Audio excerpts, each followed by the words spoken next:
It's easy to spend a lot of money on a knife, and you're usually going to get more for your money, but these days, you don't have to spend big bucks to get a worthwhile blade. I'm David C. Anderson coming at you from the Knife Center, and these are the best cheap pocket knives that don't feel cheap, and you can get them all for less than $30 right now. Let's check them out.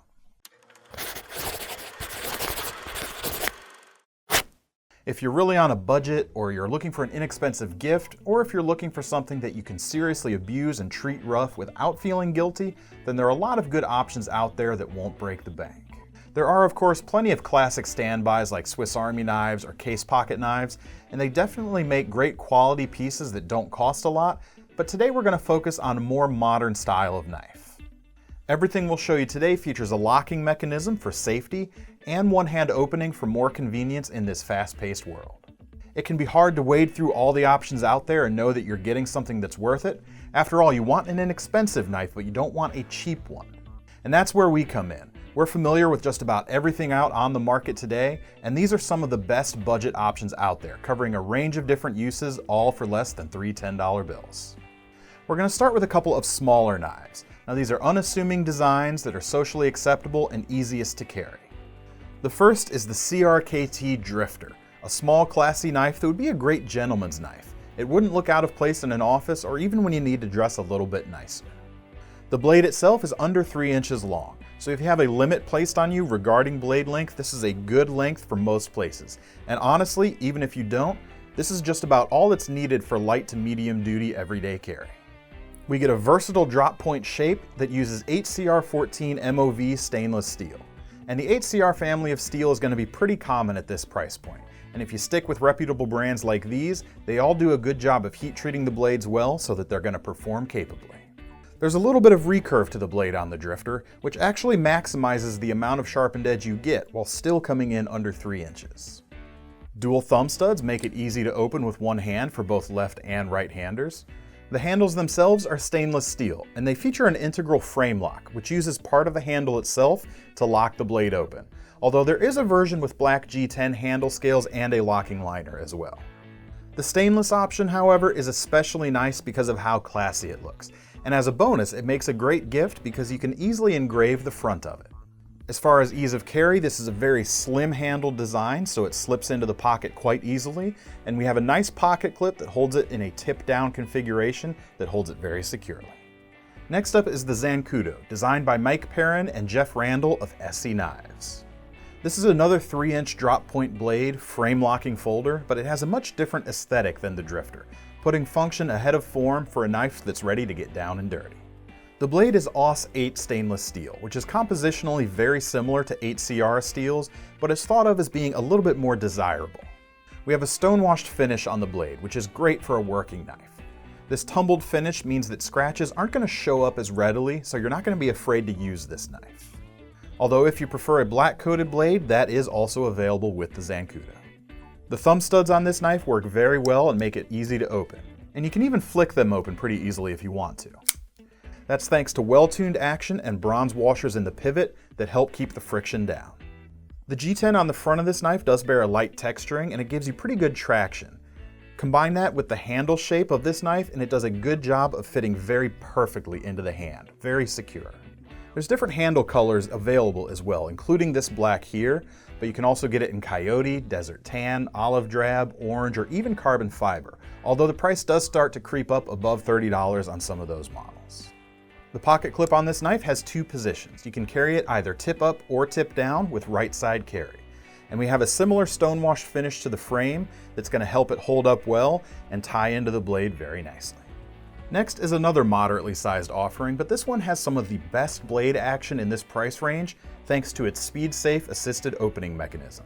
And this is the Kershaw OhSoSweet, designed by Ken Onion. The blade is opened instead of thumb studs like these other 2 knives with a flipper tab. This is actually a part of the blade itself, and you push it in, and once the blade opens part way, a spring takes over and finishes the action. It makes things quick and snappy. We get HCR steel and a stone-washed finish with the OhSoSweet, and the blade is starting to get a little bit bigger, just a bit over 3 inches on this model. On the back of the handle, you can see we have a single pocket clip that holds the knife right side tip down. The handles themselves are glass-filled nylon, GFN, which is available in either a gray or black color with this textured scale pattern. Combined with an ergonomic shape that's really tailored to fit your hand, this is another knife that really locks into place, just like the liner lock holds the blade securely. The OhSoSweet feels great, and I especially like the shape of the blade.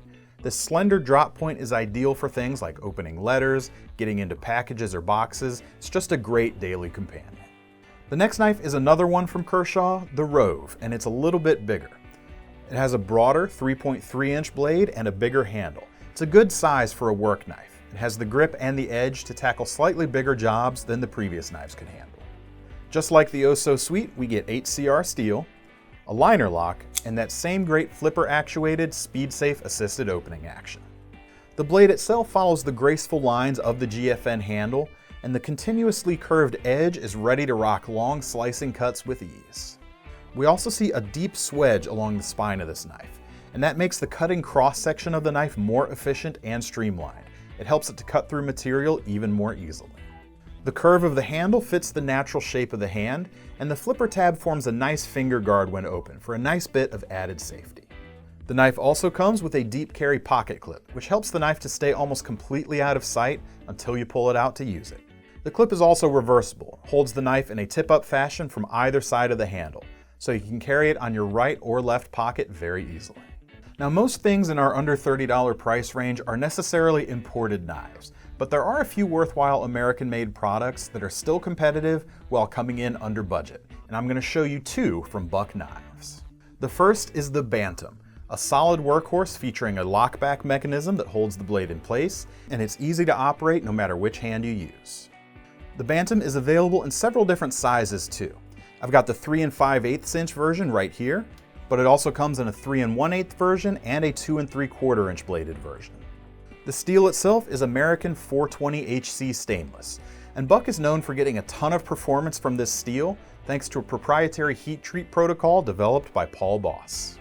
We've got dual thumb studs to open the blade easily, and the drop point shape features a swedge at the tip to help with piercing. The handles themselves are a thermoplastic material, and they fit the hand quite well. There's a ton of options to choose from as well, in addition to this standard black that you see here. There are several mossy oak camouflage patterns, including blaze orange and blaze pink, as well as Cryptek patterns if you want. But no matter which you choose, you're getting a solid tool and that US-made pride. The next is the Buck Vantage, a flipper design featuring a liner lock. This knife is also available in multiple sizes, with a 2 5/8 inch or a 3 1/4 inch blade from 420HC steel. The handles on this model are glass reinforced nylon, although there are upgraded models with inlaid handles and more premium steels, but they do go above our $30 price point. The shape of the knife is very comfortable on both sizes, but especially on this larger model. It flows very nicely, has an elegant look, and just feels really good. The drop point blade features a satin finish, and it can be opened two different ways. We do of course have the flipper tab that can help it open very quickly, but if you want to be more deliberate, you can actually use the cutout in the blade to open it with your thumb. This could be better if you want to be a little bit slower and you don't want to startle the people around you. In that same vein, the Vantage comes with a fantastic deep carry pocket clip, and it is reversible for left or right side carry too. Because the clip is mounted from the back end of the knife rather than the side, there's absolutely nothing that sticks out above it, and it can be nice and discreet because of that. So we've kind of been getting a little bit bigger from the first knives we showed you, and for these next two knives, we're going big. Sometimes you need a larger knife for those really tough jobs, and these next two are overbuilt, chunky in a good way, and ready to throw down.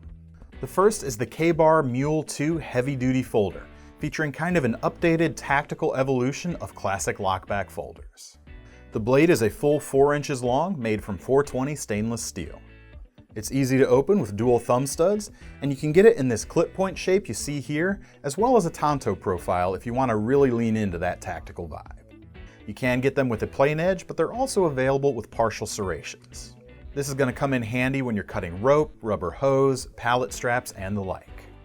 The handles offer a lot of grip. We get black G10 with a few milled lines in it. Gives a good amount of traction, but not too much, and it's set off by these gunmetal gray stainless steel bolsters. The pocket clip can be fit to either side, and completing the knife is a mid-mounted lockback mechanism. It features a cutout in the lock bar itself. Now this can help prevent accidental disengagement if you're really gripping tight, And if you're going to be tackling some of those bigger jobs out there that this knife is capable of, you probably are going to have a good hold on the knife.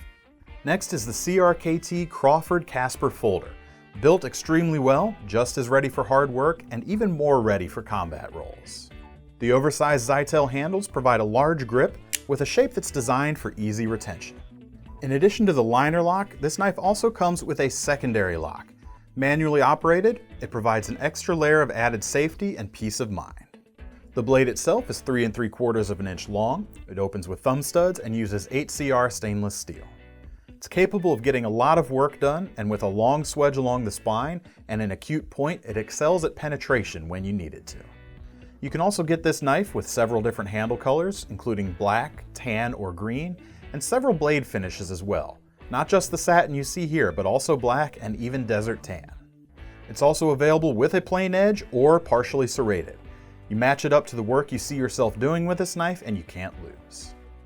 Now we're down to the final 3, and these models are widely regarded as having the best value, dollar for dollar, of just about any knife out there. The first is the Ontario Rat series. The Rat 1 I have here features a 3.6-inch blade, and the smaller Rat 2 is the same design except with a 3-inch blade. This was actually designed by the same folks who designed the Zancudo that we saw earlier. OhSoSweet stainless steel is used here with very efficient cutting geometry and dual thumb studs for opening. Like the Zancudo, we do have brass washers with this knife, which means it opens smoothly, and you can even flick it out just like that smaller blade.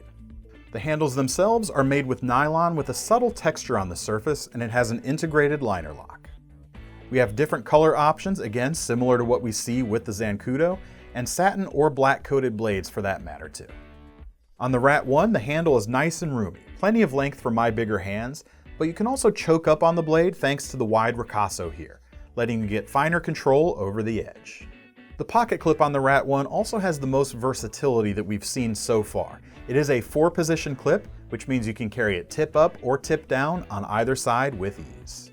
More than just a great EDC, the Rat 1 has long been a popular choice for camping, hiking, and survival thanks to its low price and versatile design. Next up is the Cold Steel Pro Lite, and the blade uses 4116 stainless, a fine-grained German steel. It comes with a stone-washed finish, and you can choose this plain-edge clip point shape as well as a drop point or a tanto option. The handles are made from glass-reinforced nylon with kind of an orange peel texture going on. It adds some grip without feeling sharp or aggressive. The reason this knife is so great in this price range is the use of Cold Steel's incredibly strong triad lock. Now it looks like a regular old lockback, but internally it's a bit different, with improvements that have been made to make it one of the strongest production knife locks out there at any price. Getting that performance here for such a low cost of entry is a phenomenal thing, and with a reversible pocket clip, a reversible thumb stud, and the ambidextrous nature of the lock itself, this knife is easy to recommend to just about anyone. Last but not least is the Bird Caracara 2 designed by Spyderco, although really just about any knife from the Bird line in our price range could take the spot here. Now the Bird Knives brand is technically a distinct entity from Spyderco, but they exist to bring all the signature elements of the Spyderco design language to a lower price point. The Caracara 2 is their equivalent to the Spyderco Endura, featuring a 3.75-inch blade using 8CR steel, plain edge or partially serrated, and a comet hole for easy one-handed opening with either hand with no protruding thumb studs to get in the way. The handles are fiberglass reinforced nylon, available in several different colors, and they offer a ton of grip. They sport a raised texture that's inspired by Spyderco's famous radial bidirectional texture.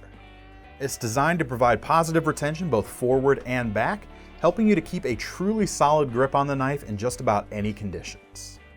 We also get a 4-position pocket clip so you can carry the knife any way you wish, and the mid-mounted lockback gets the same cutout called the David Boy Dent that we saw on the Bar Mule. Because of all the options for carry and the easy ambidextrous use of the blade and the lock, this is another great option that you can recommend to just about anyone. Now, one thing they've done with the Caracara 2, unlike the Endura on which it's based, is the addition of a finger choil that spans the handle and the heel of the blade. This eliminates the dead zone around the pivot that most folders have to contend with, and turns it into a place that can be used for choking up to get more fine control over the blade, and of the tip of the knife especially. Altogether, the Caracara 2 is an ideal combination of lightweight, solid build quality, and effective utility that make it a great option for anyone. Now, I'm deep into my knife collecting career at this point, and I am accustomed to carrying higher dollar items, but with that in mind, I know quality when I see it, and I wouldn't be upset carrying any of these knives you've seen here. Cheap knives have their place, and with the quality you can get with these knives, they certainly don't feel cheap. So be sure to let us know what you think of our list of best knives under $30 in the comments. And if you have any suggestions for something that you think we left out, be sure to drop them in there as well. In the meantime, to get your hands on any of them, you can click the link in the description to head over to knifecenter.com. Take 3. Solid build quality. The bills are so good. Oh, how am I going to pronounce that word? Integral. I don't care what he thinks. I just have to live with you. Embellish. I know it. I just can't speak it.